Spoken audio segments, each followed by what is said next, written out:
Welcome, Pewter Report readers, viewers, and listeners to a brand new edition, a Thursday edition of the Pewter Report podcast. Get ready, folks. It's going to be the best Pewter Report podcast we've ever done.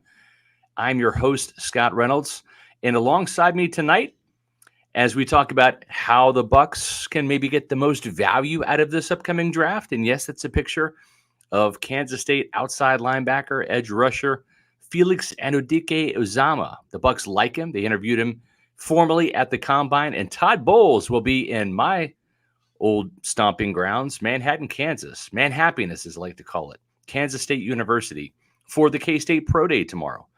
And as I mentioned, I'm Scott Reynolds. Alongside me is Adam Slavon from Pewter Report. How are you doing tonight, Adam? I'm doing great, Scott. Great to be on with you. Don't get the chance to be on with you much. Usually it's me and Matt on Thursday, but we get to have you on today. So really excited to be on. I'm excited to be on here, and we're excited to talk a little draft, which it's rapidly approaching, man. We're less than a month out now. Today is March 30th.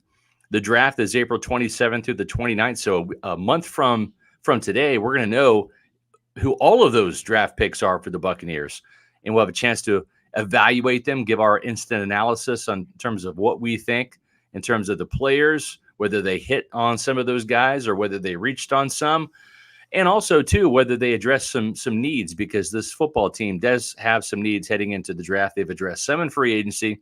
I think they're still going to sign a couple more free agents. Looks like Keanu Neal, the safety, is going to be signing with the Pittsburgh Steelers, I believe. And so are they going to re-sign Logan Ryan? I think they will. There's some interest there if the numbers are right, but they're also going to be drafting a safety too this year, Adam. Yeah, it could even be possibly the first round, based on some of the mock drafts we've done.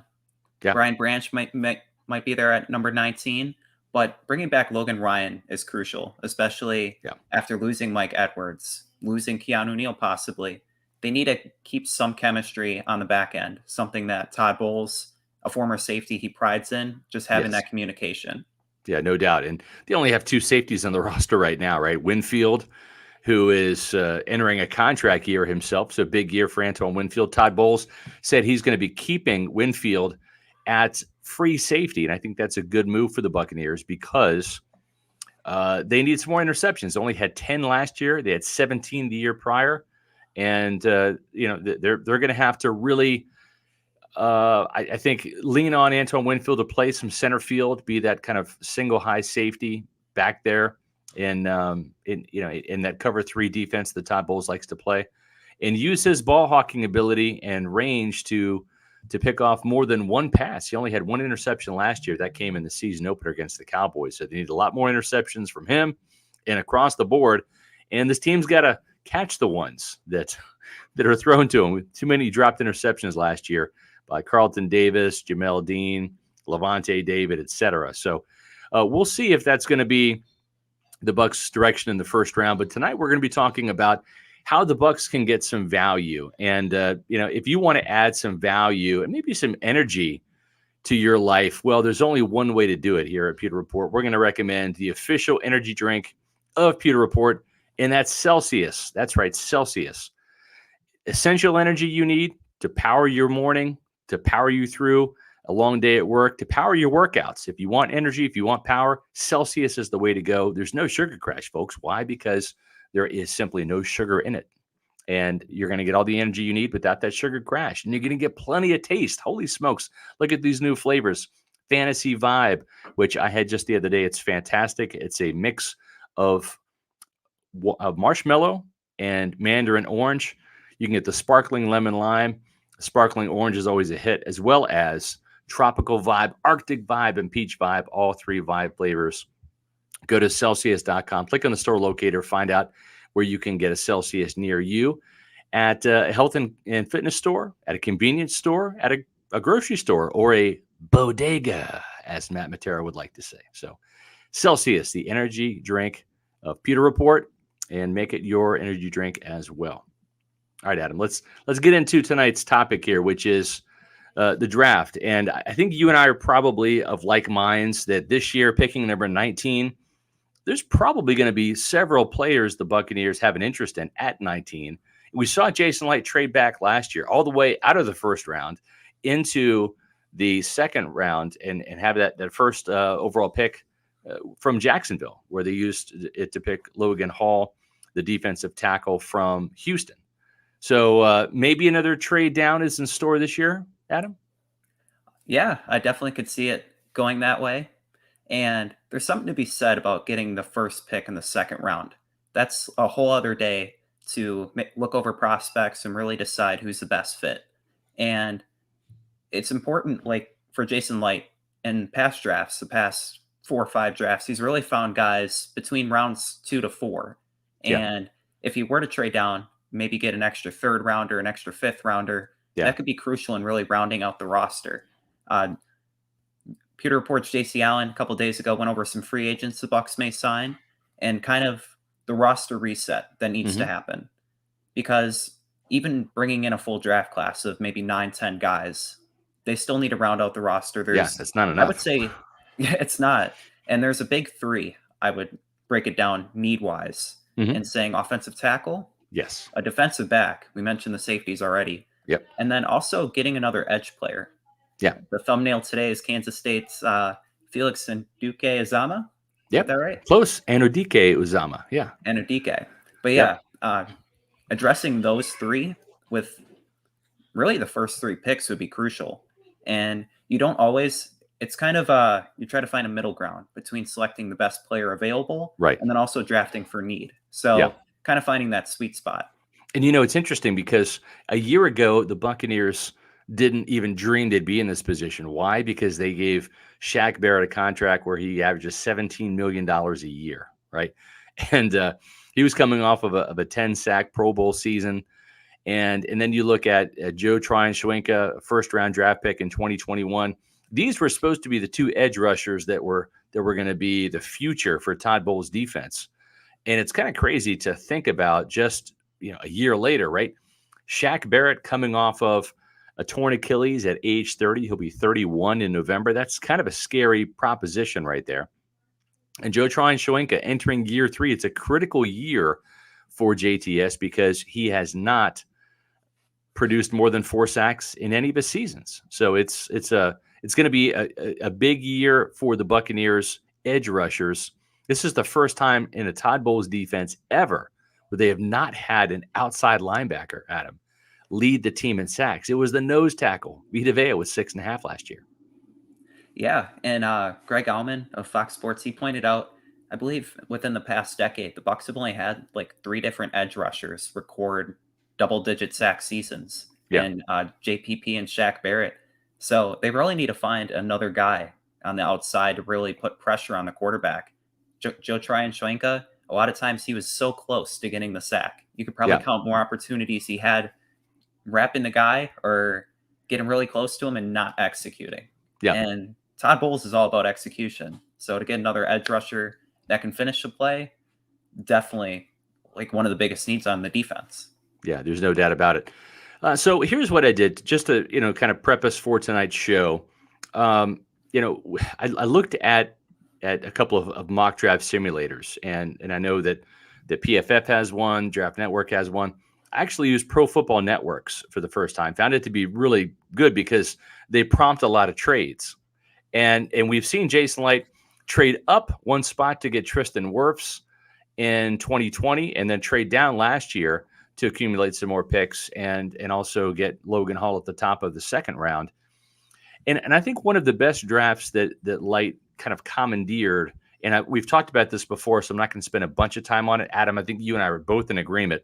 The Buccaneers, Jason Licht, Todd Bowles, they need a 2020 type draft where you get 2 impact players, 2 Pro Bowl caliber types in this draft class. And of course, we're talking about Tristan Wirfs and Antoine Winfield. Those were picked 1 and 2 in 2020. But also, I think this team, because they need so many players, they have to really round out this roster. They're going to have a draft similar to 2018. That's when Jason Licht traded down, actually ended up with 3 second-round picks. And the beauty of having more picks is not just more players to add to your team and add more talent, but Adam, as we know, the draft is a hit and miss proposition.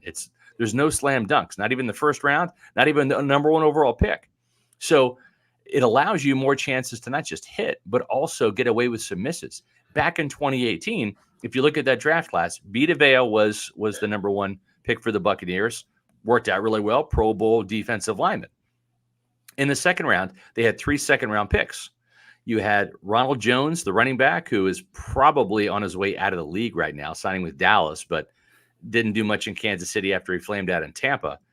Then you've got MJ Stewart, a defensive back who never really lived up to that draft billing. I think he's on his 3rd or 4th team now in the league. And then, of course, Carlton Davis, who was the best of the bunch and was a big-time hit. Then in the 3rd round, they got Alex Kappa, who ended up becoming a starter for the Buccaneers and helped lead them to a Super Bowl, although he missed the Super Bowl with an injury. But then, later on in that draft, you had Jordan Whitehead in the 4th round. So that's 4 really, really quality starters. So I think Jason Licht has got to find a way with trades to kind of manufacture the 2020 and the 2020 or the 2018 draft together and really get 6 starters, 6 players that could legitimately come in and start either right away or be groomed to start next year, and really have a couple of those be a couple of impact players. Your thoughts? Yeah, I definitely agree. The 2018 and 2020 drafts were 2 that I wrote down. I would say the 2018 to 2020, even putting in 2019, that was, like, in my opinion, the best drafts that Jason Licht has had. Yeah. And going into the 2020 draft, you could argue that Antoine Winfield was maybe more of a luxury with all the defensive backs that the Bucs did select in the prior 2 seasons. In the 2019 draft, he had Sean Murphy-Bunting, Jamel Dean, Mike Edwards, all those guys, and MJ Stewart and Carlton Davis the year prior. And then they drafted Antoine Winfield. Yeah. And they Jordan Whitehead too. Yeah. And an all-pro player. And I really like the analogy that you have of home runs and hits, because the best hitters in baseball, shout out opening day, that's right, they only hit 300. Yeah. That's 3 out of 10. So that's a great point. With draft picks, you really just try to get the most value, and you don't want to hit just singles or bunts. You want to get those home run type players. That's and right. The 2020 class is a perfect demonstration of, even that they didn't hit on their later picks, right, the first 2 had such an impact. It made it the most successful draft class. Yeah, I definitely agree.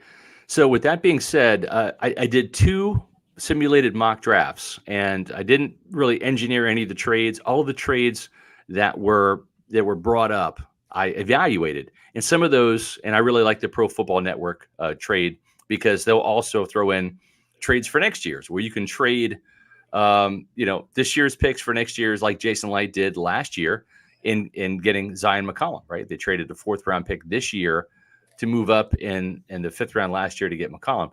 So I did not initiate any trades, but out of all the trades that were initiated to me as the Bucs general manager, I did take as many opportunities to move down as I could, as it made sense to, looking at the players available on the boards. So let me go through my first simulated mock draft here, and this may or may not be as realistic as I would like, or some fans would like, but here it goes. So this was the first mock draft that I did. Let me explain a couple of things here. All the arrows point to the fact that there were some trades that were initiated. So I traded from number 19, obviously, in the first one. I traded with the Giants down to pick number 25. And I also gained pick 89 to make that trade. And then once I was down to 25, the Cowboys called me, because they were sitting at 26, and they wanted to move up 1 spot. And they gave me pick 26, as well as 129 and 212.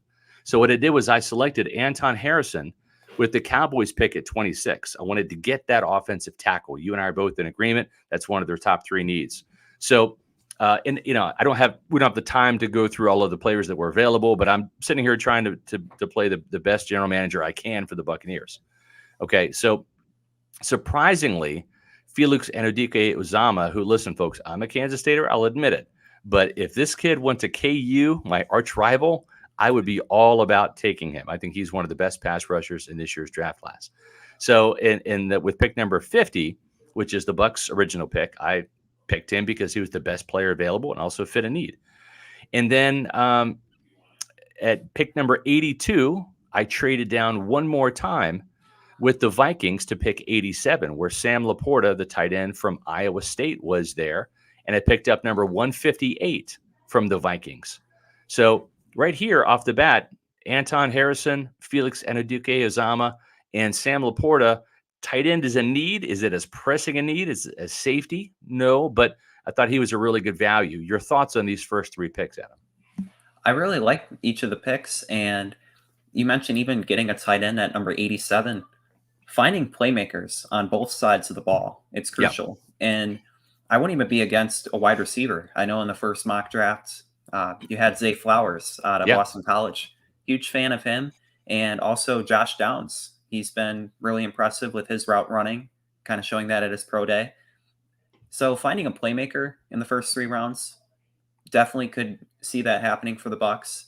Yep. The guy from Kansas State, I'm not going to say his name again, said it once. Just call him Felix. Felix, yeah.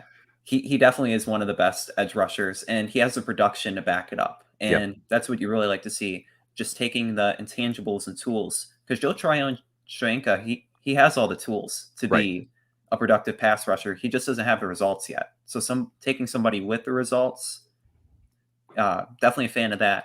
And Anton Harrison, getting a tackle at 26 or 27, if the Bucs could trade down and either get him or Darnell Wright, it could address a need. And putting one of them at right tackle, moving Tristan Wirfs to left tackle, kind of kills 2 birds with 1 stone. And the hope is that Tristan Wirfs can keep up his production at left tackle. Yeah, exactly. So, I went with Laporta. I know that's a player that it's on the Buccaneers' radar. They went ahead and interviewed him at the combine. We had a comment here that says, how come we haven't heard of prospects visiting Tampa? That's a great question. Yeah. We're kind of wondering that ourselves. I'm going to be starting to call some of these agents next week. Usually you see more visits announced on Twitter. Some of the insiders in the NFL, they get a hold of the agents quicker than local media can. And they always want to brag about this player's visiting the Texans, the Steelers, the Buccaneers, etc. Just haven't been many guys. Carl Brooks, defensive tackle from Bowling Green, and Hendon Hooker, the Tennessee quarterback, the only 2 players so far that have made it publicly known to visit the Buccaneers. And so we'll see. Let's go back to the draft here. Tanasi Mortis says this draft is incredibly optimistic. It is. You're exactly right. Listen, and all I did was just simply draft the players that were available. And I don't agree with some of these rankings. Getting Carl Brooks at 175, I thought that was ridiculous. I think he's going to go much higher than that. But the fact that he was there, I took him. So I only played by the rules that were given to me by the PFN mock draft simulator. So, to kind of finish it out here, the extra picks that I got, and I wound up with 12 overall. I think if Jason Light and the Bucs end up with 12 picks, they have 9 now. They can get 3 more, like I did in this draft. And those extra picks ended up being Jartavis Martin, otherwise known as Quan Martin. He's kind of like that nickel safety from Illinois in the 3rd round with pick 89 that I got from the Giants. And then also Jamie Robinson, a safety that can kind of team with Winfield back there. And so you get a guy that really is a bit of a robber. He can take the ball away, etc. That was an extra pick that I got from the Cowboys by trading down at 129. And then also Tank Dell, the receiver that I got at 158 from Houston, kind of a speedy slot guy, kind of undersized, a little bit maybe better than Devin Tompkins. We'll see. And then Tyjae Spears, the running back, I don't think he's going to last that long, but I love him too much. I don't think the Bucs like him, really. I don't, but I do. So I addressed some of the offensive guys there. The Bucs want speed. Those are some guys that can add some speed. And then, of course, you have Carl Brooks there, the defensive tackle. Cam Jones, I don't think he's going to be there that late. Same with Yaya Diaby, but I like the fact with Diaby, he's a player that you and I saw at the Senior Bowl. And they had him playing defensive line as opposed to edge rusher because he's about 275 pounds. But, man, you've got a kind of an interesting tool there, right, where you can have a guy like Diaby that could play edge rusher in a pinch but also work to maybe add some size and play inside. Yeah, definitely. And he wouldn't be forced to start right away, like off the edge or even along the defensive line. Having Anthony Nelson come back, I think, is Yeah. huge and perhaps underrated for what he really came along in the second half of last season. Had a few like strip sacks and was really productive there. And along the defensive line, getting another guy in the 3-4 scheme, Logan Hall. I think you said it. Looking to put on some weight heading Yeah. into next season. Got Greg Gaines from the Rams. That's going to be huge, and just plugging up and kind of filling that Akeem Hicks role. Yeah. So where that puts Diaby is he isn't forced to start right away, but he can learn. And That's right. as the games go on, get more reps and kind of that Logan Hall path that you saw last season, where the weeks went on, he got more snaps, or if there's an injury, he can fill in for a couple weeks. And I also want to bring up, you mentioned the defensive back from Illinois at number 89. There's another defensive back from Illinois that the Bucs could be looking at, and Sidney Brown. Yes. And we saw him at the Senior Bowl, also his twin brother Chase, and maybe he could be part of that that twin pairing of Rondé and Tiki Barber in the 2000s. That would be something, right? Yeah. But Sidney Brown, he showed a lot of playmaking ability. I think he had 6 interceptions last season at Illinois, and he would be a solid pick in either the second or third round. Totally agree. We had him in our last mock draft in the third round. And I, the day it came out, I was telling Josh Capo, you know what? In our last mock draft, we might put this guy in the second round, because I think he's gonna be probably a player that's gonna be drafted in the 50s or so at the latest, not make it to the 80s. We did the same thing with Joe Tryon-Shoyinka. I think in our second to last mock, we had him in the second round. Then the final mock, we bumped him up to the Buccaneers in the first round. So rounding out this draft, Brandon Hill, who was also in our mock draft from Pittsburgh, makes sense for the last pick. And I couldn't help it, just from a value standpoint, getting Deuce Vaughn, like this little guy, 5'5", but he is an electric playmaker. And he's a Kansas Stater too, but I couldn't help getting him. And so you look at this draft and say, okay, it came away with an offensive tackle, with an edge rusher, with another tight end, with a nickel corner, and Martin with a safety, and Robinson to kind of replace Mike Edwards, with a running back who can challenge Keyshawn Vaughn and Chase Edmonds for some carries. Remember, Edmonds and Vaughn only signed through this year, so looking ahead to next year, Rachaad White's the only player under contract. So it makes sense to beef up the running back spot, especially for as much as the Bucs want to run it now. Tank Dell gets them an extra speed guy at wide receiver. Brooks obviously helps out along the defensive line with Diaby. Cam Jones is another guy that you can throw in the mix to challenge for the right to be the Levante David successor. Vaughn's a guy that, hey, maybe you end up cutting Keyshawn Vaughn, right? Or Chase Edmonds, and Vaughn makes the team. And then, of course, Hill is another safety, just kind of a special teamer, another player, because you lost Keanu Neal, you lost Mike Edwards, you need another safety. So that's one version right there of how this Bucs mock draft could go. I got Tampa Bay 3 extra picks, right? That's not bad. Yeah, that's not bad. And I like the thought process behind it. Just getting, because you look at like the first 6, 7 picks there, you could definitely see any of those guys filling a starting role, either if not in 2023 and 2024. And it'll be crucial for the Bucs to nail those picks and get guys in the mid rounds, because you look at Jason Light's drafts. I went back to 2017, round 5 or later. There's really only 2 guys. One, the jury's still out on, and Zion McCollum, and the other one is Scotty Miller.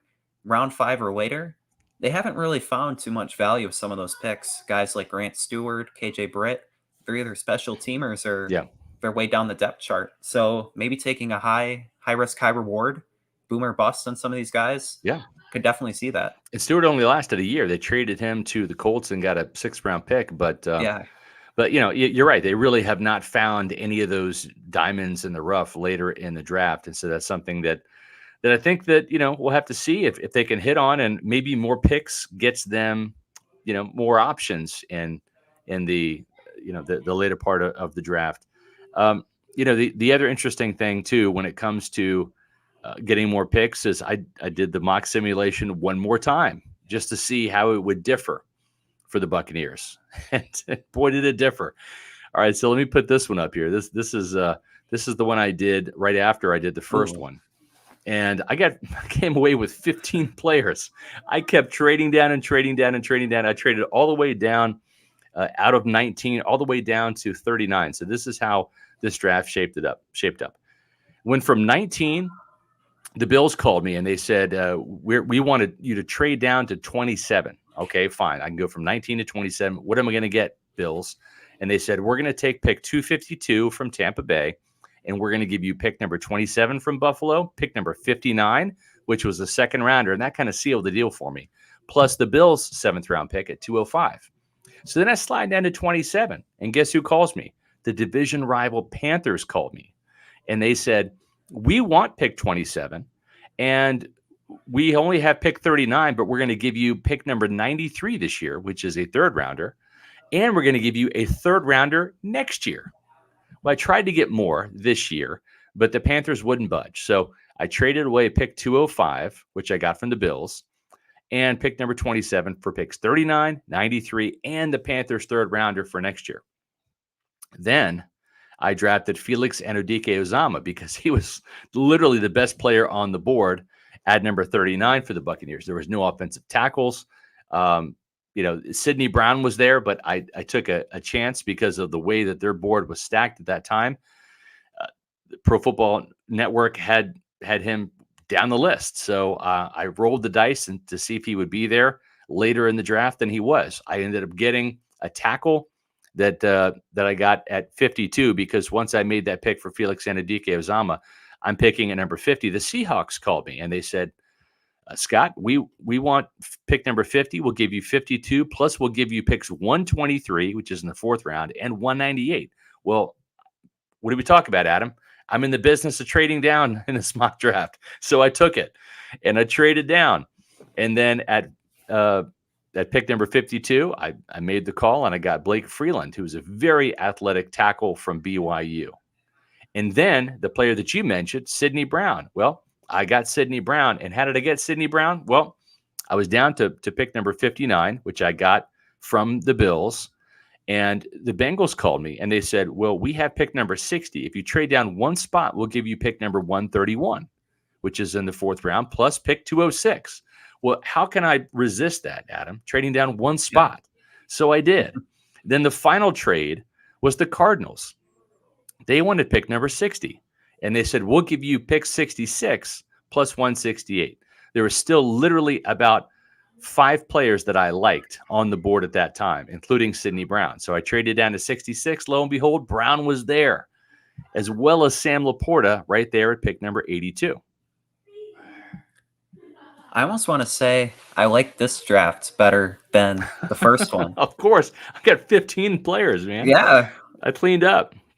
Yeah. But I also really like pick 153 and getting Andrew Voorhees, the offensive guard, who kind of remarkably, he still did the bench press after suffering his injury. That's going to keep him out his ACL. Yeah, he tore his ACL, and he still did like 38 reps on the bench press. Yeah, showing kind of the toughness. He's a machine. So yeah, you're right. That's a great observation. So just to talk about these here. So I got your guy and my guy and Josh Capo's guy and Sidney Brown in the 3rd round, which that would be a steal. But hey, stuff like this has happened before, right? So Sidney Brown is the pick there in the 3rd round. I also get Laporta, which makes me happy because I think the Bucs are really honing in on these players here. And we'll see. It'll probably end up as Bucs' best bets. But then Darius Rush, I get another cornerback, a guy that can maybe play inside, but certainly can play outside as well as Jamie Robinson, who I got him in back-to-back drafts. I like Robinson. I think he's a Bucs type cornerback as well, safety. And then Isaiah McGuire, right? So why would I get 2 edge guys? Well, because Isaiah McGuire is a bigger edge, about 275 pounds, where Felix Anudike-Uzomah is only 255. But the thing about McGuire is they also like him. He was one of the players that they had a formal visit with at the combine. And Adam, I'm telling you, you can never have enough good edge rushers. Remember, the last, 3 games of the season, this team was down to Joe Tryon-Shoyinka and Anthony Nelson. They had to play every single down because Shaq Barrett was out, because Carl Nassib was out. and Cam Gill was sidelined earlier in the season with his foot injury. So they were down to the bare bones at the position. I don't think Todd Bowles wants to go through that again. And I'll tell you what, if Shaq Barrett does not rebound into form this year, he's making too much money to keep. And at age 31 next year, I wouldn't be surprised if they ended up parting ways with him if he can't come back and be that dominant pass rusher this year. Yeah, if he loses a step at that price point, I don't think that's something the Bucs can really afford to keep. And you still have the question marks of Joe Tryon-Shoyinka. Will he finally take that step forward? As Josh Capel likes to point out, he's a fan of him, and it's easy to see why. He's a big presence. He has all the tools and tangibles. He could be that guy, but he just has to take that step forward. And Anthony Nelson would probably be a solid number 3 if he could just kind of come in and rotate. But otherwise, if Shaq Barrett doesn't fill one of those roles, it's going to be even more of a pressing need next offseason. Yeah, no doubt about it. So no confidence on Jason Licht getting a franchise running back. We'll see how he does with Rachaad White. That's really been his blind spot. His Achilles heel is finding a good running back. He does not have a great track record. Long Lost Glacier says the Izzy running back, and that's Israel Abanikanda from Pittsburgh, is blowing up draft Twitter after his pro day. 20-year-old freak who had 320 yards rushing game this year. Yeah, it was against Virginia Tech. He also scored 6 touchdowns in that game. He was one of the players I like a lot because of his explosiveness. The Buccaneers did not have a formal interview with him at the Combine, only an informal interview. I'm not sure that he is on their radar as much as I would like for them to see. So, we'll see. Let's go back to the mock draft here and see how it shapes up. Let's see here. Yeah, this is an important one right here.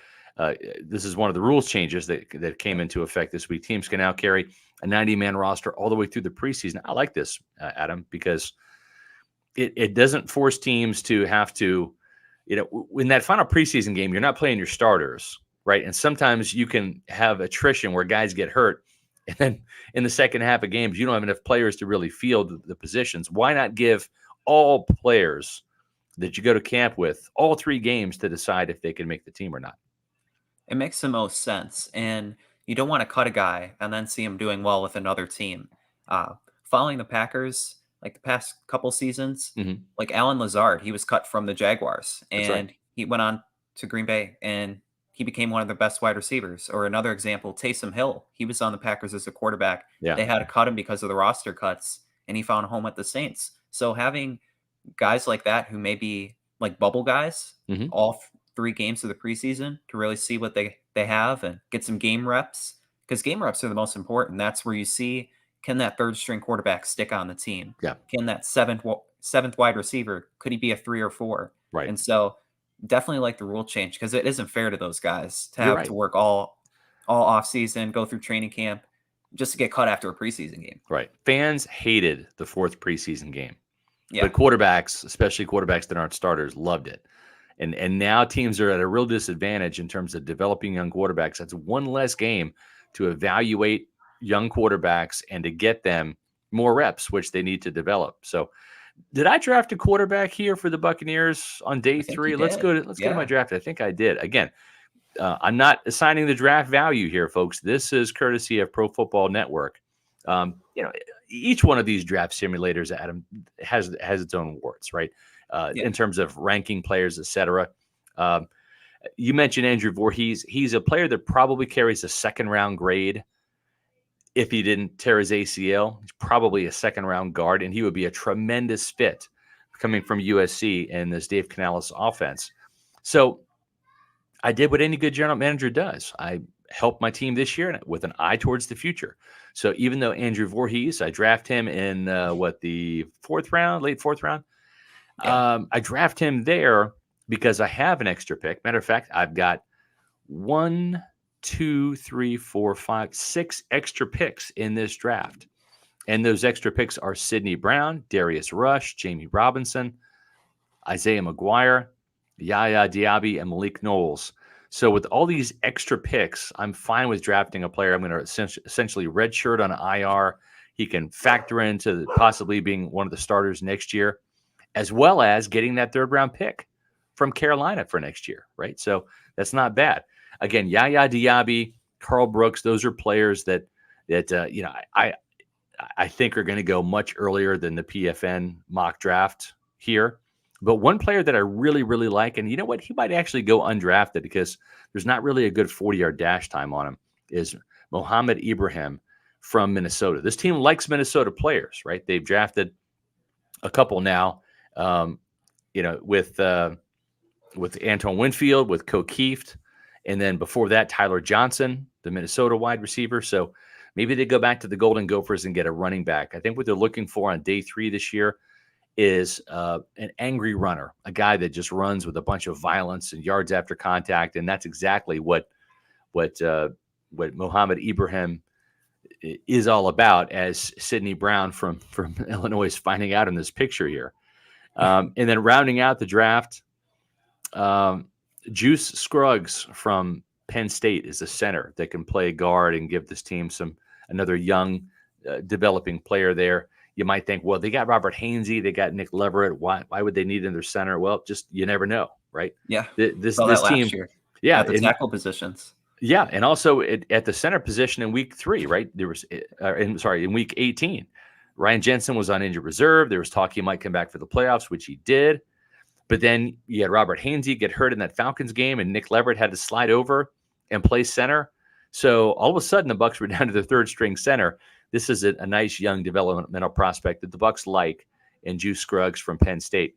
Then I get another tight end for this team because they need another one. Payne Durham, he's a touchdown producer, 21 touchdowns in 4 seasons at Purdue. I round out the draft by getting his quarterback, Aiden O'Connell, with the last pick in the draft. Again, I think Aiden O'Connell is going to probably be gone by round 7. I think maybe rounds 4 through 5, probably somewhere in there. And then Malik Knowles, a kick return specialist, 6'2", 200 pounds. He's got some speed to burn. Bigger wide receiver. I think he had returns of 3 kickoff returns for touchdowns at K-State. Plus he had 3 touchdowns on end arounds. He's just a kind of a big time weapon. So another developmental wide receiver. So that's my draft there. 15 overall picks. Is everyone going to make the roster? Probably not, but at least they have some room to have some misses here, Adam. Yeah, definitely. You can stash a couple guys, as you mentioned, like redshirt, like Voorhees, and maybe put a couple guys on the practice squad. But definitely would be a great way to fill out the roster and get a lot of depth at positions that need it, because you never know like how the season's going to go. We saw that last year. Ryan Jensen went down day 1, and they had to fill it up with Nick Leverett. If he goes down, you have Brandon Walton. So it's always next man up, and you want to get as many guys as you can to develop, to bring into the culture and kind of get them going, because you never know who's going to take off and hit the ground running. And speaking of running, Mohamed Ibrahim, the Golden Gopher, the running back class is so deep this year that it really is. Even if like he goes undrafted, if he was in another draft class, you could argue he'd be a draftable player in maybe the 5th or 6th round. But just the quality of running backs, there's so many that the Bucs could pick from. Totally agree. Rashad White, he's the lightning in the backfield. Yeah, there might maybe a little thunder, have a ground and pound guy. Even the fullback Hunter Lepke, North Dakota State. I love him. I think he's great. I call him the L Train because he reminds me a little bit of Mike Allstott, the old Bucs legend. It was a fullback, but mostly an offensive weapon. Carried the ball, touchdown producer, caught the ball out of the backfield, etc. This guy here can do it all as well. This is Central Michigan's Lou Nichols, as Jeff Olson's saying. Lou is the answer running back in Tampa Bay. He is a player that could be a late day 3 guy or an undrafted free agent. But I think you're right, whether it's Ibrahim, whether it's Lou Nichols, there's going to be a really good running back that's going to slide through the cracks here and be available for the Bucs in the 7th round or as an undrafted free agent. That's why the Bijan Robinson stuff is not happening. I don't think this team is really in position to even take Jamar Gibbs just because they have needs elsewhere, more pressing needs. They like Rashad White enough, so they don't need to supplant a guy that they think can be a legit starter in this league and be a damn good one. So it makes sense for the Buccaneers to hold off until day 3. They already have Chase Edmonds to where he and Keyshawn Vaughn, who kind of emerged last year in training camp. It was just kind of buried in the depth chart. They've got some guys that they like. They just need to find one more guy to really round out that depth chart, I believe. Definitely. And you talk about getting the most value in the draft, that won't come from getting running back in rounds 1 or 2. As much as Bijan Robinson could be a generational running back, an offensive tackle, getting a guy you can plug in and play for 10 years, that's so much more valuable. Where running backs you could find down the board. And what was I going to say? Rashawn Johnson, his Texas teammate, he's a really good running back too. And he could be had in like the 4th or 5th round. So there's plenty of options there at the running back position. But Todd Bowles, he mentioned that he sees him as a 3-down back, and that's huge. And he had moments last year, his stiff arm in Germany, his 100-yard games. He could be that guy. So getting him another season under his belt, it could be huge to develop him. And you know what? Malcolm brings up a good point here. Rachaad White is okay, but I don't consider him lightning. He's no work done, for instance. I do think that because of his running style, which is more patient, he doesn't have that first step electricity that you see, but he does have 4.4 speed, and we've seen him rip off a couple 20-yard runs, which that's really what the NFL is all about. You don't see typically the 50, 75-yard touchdown runs that you see in college because of the hash marks, first of all, and the fact that you've got NFL speed all over the field at every position. You're not running away from some redshirt freshman safety, when you're breaking away a run in college. But it really is about breaking tackles, making guys miss, getting those 12-yarders, those 20-yarders. That's really where the NFL game is in terms of the running game. And you need a guy that can break some tackles or have some electricity and make you miss. And that's why when the Buccaneers, again, I like Tyjae Spears. I think that he is the kind of back that can do that. I don't know that they're as interested in him. But I do know Skip Pete talked to 2 running backs at the Combine in an informal setting, meaning the formal interviews are reserved for Jason Licht and for Todd Bowles and the Bucs brass, John Spytek, Mike Beal, Byron Kiefer, the assistant director of college scouting. Those are the guys that really sit in on, Dave Canales. They'll sit in on those formal meetings. The informal meetings, sometimes it's a coordinator, but usually it's a position coach. Sometimes it's just an area scout. But I do know for a fact the 2 guys that did meet with Skip Pete, that do have some speed, because that's one of the things Todd Bowles wants in this offense. East Carolina running back Keaton Mitchell, and then Kansas State's Deuce Vaughn. Both of those guys, again, met with Skip Pete.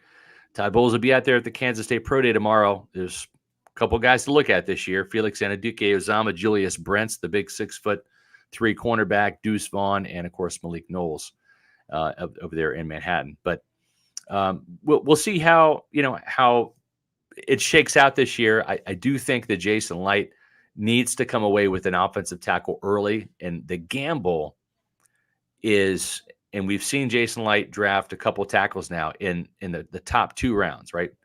Tristan Wirfs in the first round, obviously, Donovan Smith in the second round, and those guys were the starters on the Super Bowl team. So if you're going to grab a franchise premium tackle, you got to do it early in either the first or the second round. And going back to these drafts again real quick, just looking at the first round, here you see Anton Harrison in pick number 26. That could have easily been Darnell Wright from Tennessee. And then here in this one, when I drafted Felix Anudike-Uzomah, because all of the quote-unquote top offensive tackles were off the board, I was able to get Blake Freeland right there. And he's probably on that second tier, the top of the second tier athletically, the left tackle out of BYU. But it's that important of a position. I don't think that they can come away from the first 2 rounds without an offensive tackle. Do you agree, Adam?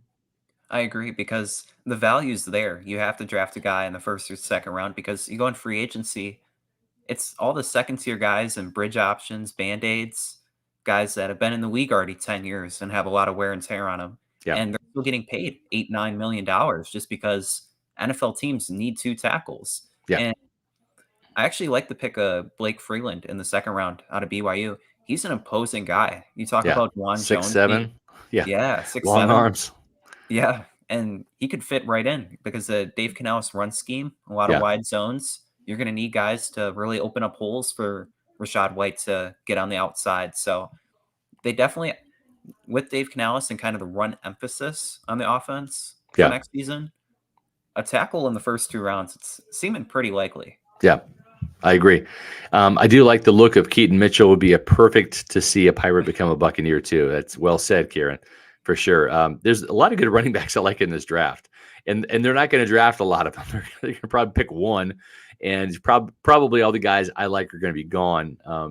Although maybe like a guy like Ibrahim or maybe Deuce Vaughn will be there later in the draft, but they could go with more of like a speedster, a quick strike guy like a Mitchell or a Deuce Vaughn, or they could get like a banger in there, a tackle breaker. Dwayne McBride. Good question, Jeff.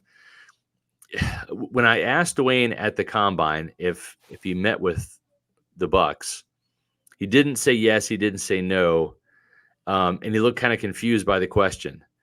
And some players are uncomfortable talking to the media, so I'm not trying to make any statements or generalizations here. But Todd Bowles is a very, very intelligent guy. He's a very smart IQ guy. Dwayne McBride doesn't seem like a Todd Bowles kind of guy, if you catch my drift. I was not terribly impressed with his interview. There were plenty of interviews that just blew me away. Derick Hall from Auburn was one of those. Brian Branch from Alabama. Cam Jones, the Indiana linebacker. I was so impressed with him, I had to go back immediately and watch some Indiana game film just because I thought, holy smokes, this guy could be like Todd Bowles' son. Just because of that impression that he made just from the interaction with the media, right? So Dwayne McBride, I like him. He is a violent, physical, angry runner. He cannot catch the ball. I don't think he has much experience in pass protection. He's coming off of an injury. We don't know how fast he is. He didn't run at the combine. He didn't run at his pro day. I like him. If he's undrafted, I've got no problems bringing him in, but he might be one of these guys whose stock is really sliding down the boards. I could be wrong, but we'll see. Yeah, especially so many other running backs there. Like a team could have 3 other guys above him in the same range. Yeah. And based on what you mentioned with his results in his interview, he could be one guy that slides down. Yeah. Yeah, this is interesting too, because last year the Buccaneers had 2 guys on their board at the very top of the picks. They had Lewis Seen from Georgia and Logan Hall from the defensive tackle from Houston.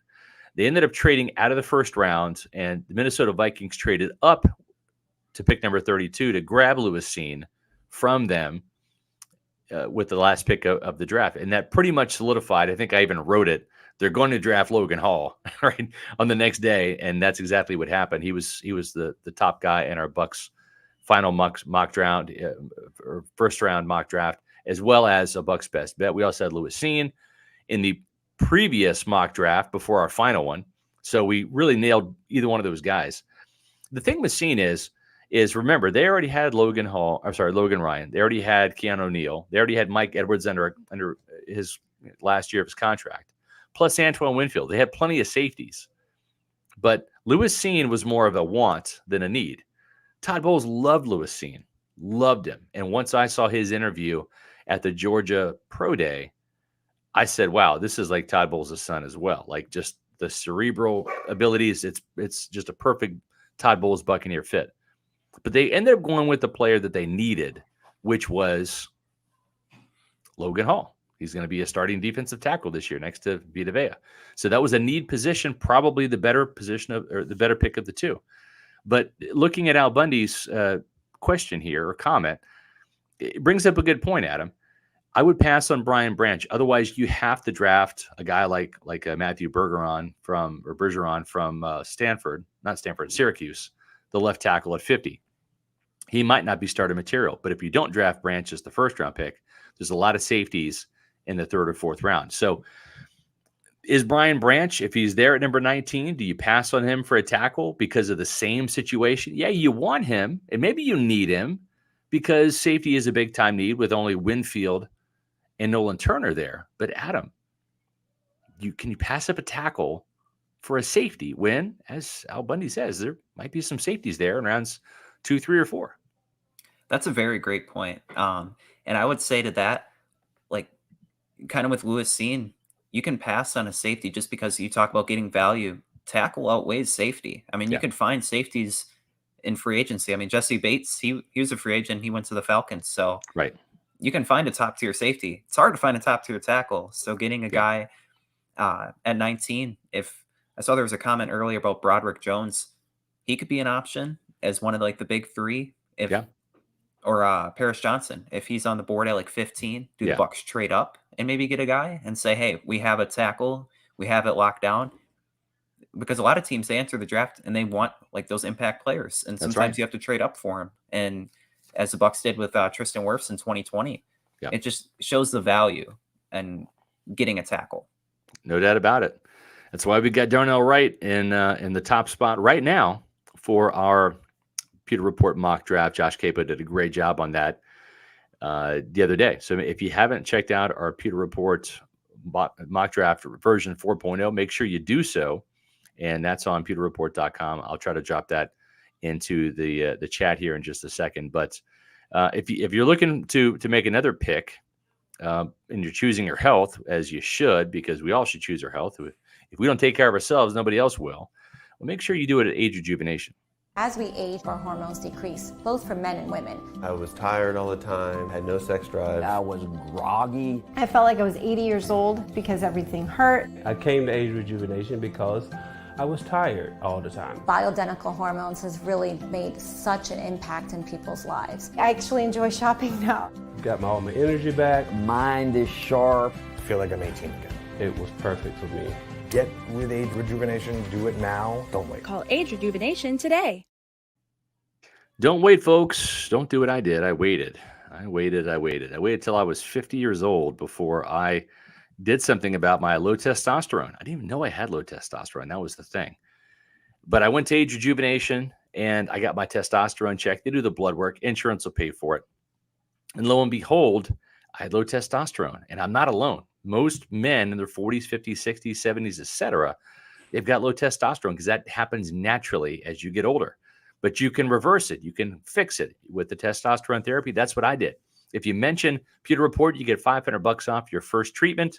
Go to agerejuvenation.com. Sign up for that no risk, no obligation consultation. And they got 5 Tampa Bay area locations to serve you. They're the official sponsor of our Pewter Report podcast as well. And we'd love to have you become an age rejuvenation customer, just like myself and John Gilmore, former Bucs tight end. So I've got the link here, and I'm going to put this in the chat as well, so you can check out that mock draft. A good one, and it's one of those things that are we going to keep it the same next time, because I really liked how this one came out. We got some great feedback on it, so let us know what you think of the mock draft. I just put that in the chat again. Josh Capo did a great job on it. Usually I do these things. I've done them for like 20 years. Josh said, "Hey, can I do one?" I said, "Yeah, sure, let's do it." We collaborated on it, but gosh, most of those picks were his. We agreed on everything, which was cool. He did the write-ups, did a fantastic job. So hats off to our own Josh Capo for that. And what else can you check out on pewterreport.com? Well, NSR's Fab 5 coming your way tomorrow. That's right. Tomorrow, Fab 5 Friday. The mothership, pewterreport.com. Visit it now. Visit it often for the best Bucs coverage. Still have free agency going on. The draft is coming up. It's the place you want to be. Nobody covers the draft for the Buccaneers like Pewter Report. You know that. That's why you're listening to this podcast. And make sure that you follow us on social media at Pewter Report on Facebook, Twitter, and Instagram. And, of course, make sure that you watch and like and subscribe all of our Pewter Report podcasts on our Pewter Report TV YouTube channel. That's right, Pewter Report TV. We're over 10,000 subscribers. Thanks to you awesome Pewter people. We love you guys. And the great thing is we've got another podcast coming up Monday. That's right, Monday. We love Mondays because we always have roll call. We'll have to have you on a Monday, Adam. Yeah, we love all of our podcasts Mondays and Tuesdays at 4 p.m. Eastern, and of course our primetime podcasts Wednesday and Thursday nights. But Monday is kind of fun. It's a cool crowd, and we have a lot of international folks too tuning in. We love our international viewers and our Pewter people from around the globe. So, did you have a good time tonight, Adam? This was a kind of a fun draft-oriented show. You were at the Senior Bowl with us. Yeah, I had a lot of fun, and first time being on with you for a full show. So yes, I had a blast, man. All right, yes, sir. Sly, we appreciate having you on, and we appreciate all the Pewter people out there that have subscribed to Pewter Report's podcast and checked out pewterreport.com. We love you all, and hope you guys have a great weekend. For Adam Slavon, I'm Scott Reynolds saying We'll see you Monday at 4 o'clock Eastern for the next edition of the Pewter Report.